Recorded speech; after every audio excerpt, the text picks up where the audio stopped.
श्री गुरुभ्यो नमः। ओम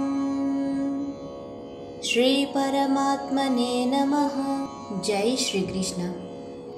अधर्माभिभवात् कृष्णा प्रत्युष्यन्ति कुलस्त्रियः। स्त्रीषु दुष्टासु वार्ष्णेया जायते वर्णसंकरः। 41వ శ్లోకం యొక్క భావాన్ని పరిశీలించినట్లయితే, ఓ కృష్ణ, దుర్గుణాలు ప్రబలిపోవటం వలన కులస్త్రీలు నీతి తప్పిన వారు అవుతారు.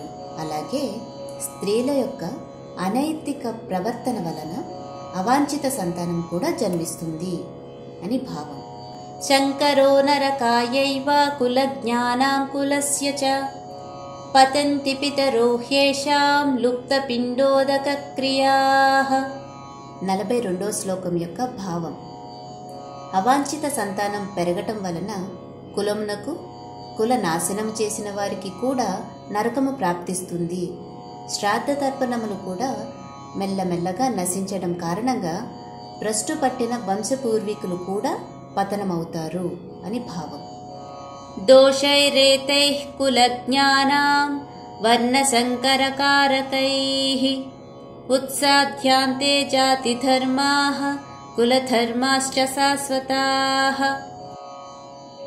43వ శ్లోకం యొక్క భావాన్ని పరిశీలించినట్లయితే, కుటుంబ ఆచారాలను నాశనం చేసి అవాంఛిత సంతానము పెంపొందించడానికి కారణమైన వారి దుష్ట చేష్టల వలన అనేక సామాజిక, కుటుంబ సంక్షేమ ధర్మములు నశించిపోతాయి అని భావం.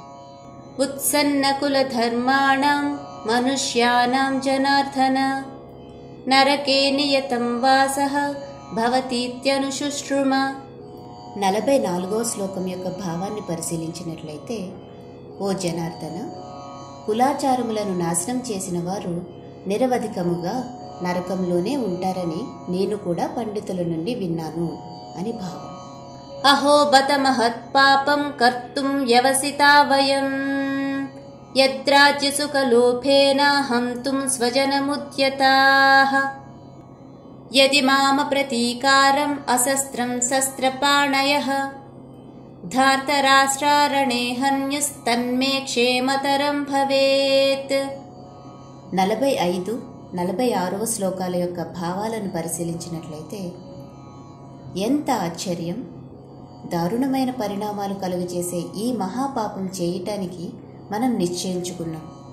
రాజ్యసుఖములపై కాంక్షతో మన బంధువులనే చంపటానికి సిద్ధపడ్డాం కూడా. ఆయుధాలు చేతిలో ఉన్న ధృతరాష్ట్రుని పుత్రులు ఆయుధాలు లేకుండా ప్రతిఘటించకుండా ఉన్న నన్ను యుద్ధభూమిలో చంపేసినా కూడా అది దీనికంటే మేలే అని భావం. సంజయ ఉవాచ ఏవముక్త్వార్జునః సంఖ్యే రథోపస్థ ఉపావిశత్ విసృజ్య ససరం చాపం శోక సంవిఘ్నమానసః. 47వ శ్లోకం యొక్క భావాన్ని పరిశీలించినట్లయితే, సంజయుడు ఈ విధంగా పలికెను: అర్జునుడు దీన స్థితిలో తీవ్ర శోక సంతప్తుడై తన బాణాలను, ధనస్సును పక్కన జారవిడిచి రథంలో కూలబడ్డాడు అని భావం.